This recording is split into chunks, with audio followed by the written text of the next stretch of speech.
If you like psychology videos, subscribe to Psychology in Minutes. Have you ever achieved something you wanted for years and still felt empty afterward? Maybe you finally got the grades, the promotion, the relationship, or the approval you were chasing. Everyone around you thought you should feel happy, but deep down something still felt missing. Or maybe you felt pressure to constantly act like a different version of yourself depending on who you're around. At work, you act professional. With family, you act responsible. Online, you act confident, but when you're finally alone, you're not even sure who the real you is anymore. And here's the question millions of people quietly struggle with. What if the reason so many people feel emotionally exhausted is because they're living according to expectations instead of authenticity? Today, we're diving deep into humanistic theory, one of the most hopeful and emotionally powerful personality theories in psychology.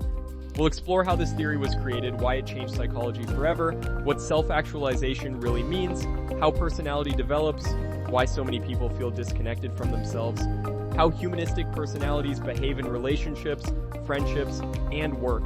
And most importantly, can people truly become happier and more fulfilled versions of themselves?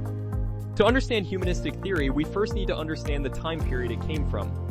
In the early 1900s, psychology was dominated by two major approaches.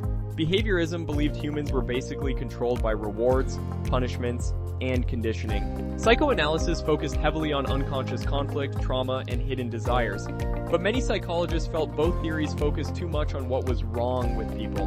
That's when psychologists like Abraham Maslow and Carl Rogers introduced a completely different idea.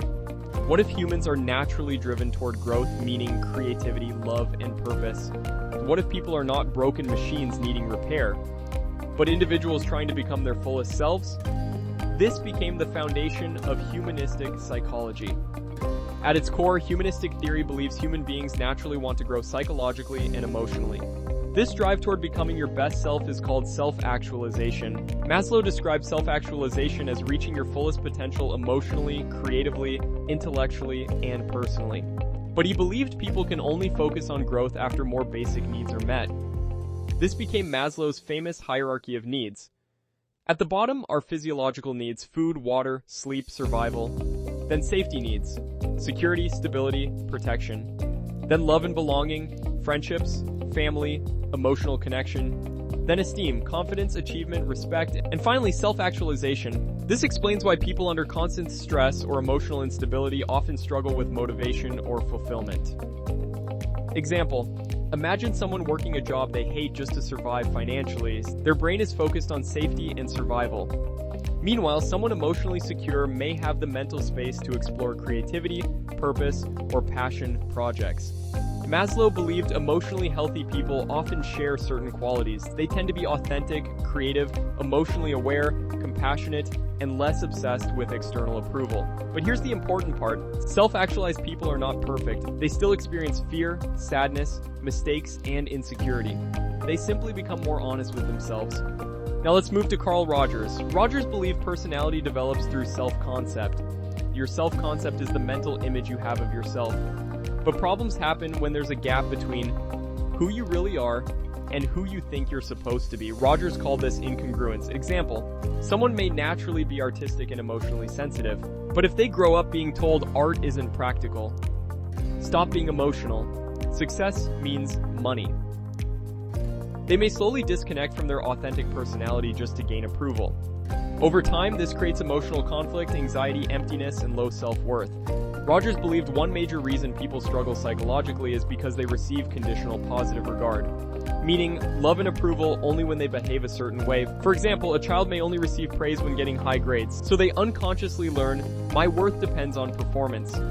As adults, these people may become perfectionists who constantly fear failure because self-worth became tied to achievement. This is incredibly common today. Social media makes this even stronger. People begin building identities around validation, likes, attention, and comparison. Humanistic psychology argues this disconnects people from authenticity. Now, let's explore how humanistic personalities behave in different situations. At work, humanistic personalities often crave meaning more than status. They usually struggle in emotionally empty environments where work feels robotic or purposeless. These people often thrive in careers involving creativity, helping others, leadership, counseling, healthcare, teaching, writing, art, entrepreneurship. Positive traits: empathy, emotional intelligence, creativity, authenticity, compassion. Negative traits: overthinking purpose, emotional sensitivity, frustration when life feels meaningless. Example: someone may leave a high-paying corporate job because they feel emotionally disconnected despite financial success. Other people may judge that decision as irrational.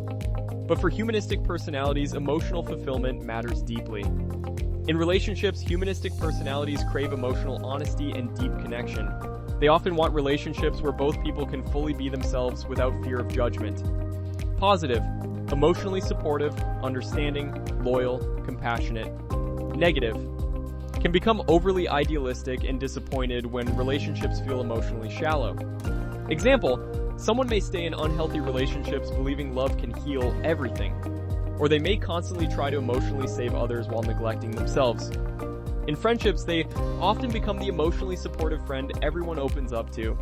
People feel emotionally safe around them, but because they absorb emotions deeply, they can become emotionally drained easily. Now let's answer the biggest question: can people actually become happier and more fulfilled? Humanistic psychology says yes, but not through perfection. Growth happens through self-awareness, authenticity, emotional healing, and meaningful connection. This theory heavily influenced modern therapy. Many therapists today focus less on fixing people and more on helping people reconnect with themselves. So how do psychologists study humanistic traits? Through interviews, therapy sessions, self-esteem scales, motivation assessments, and personality research focused on emotional well-being and life satisfaction.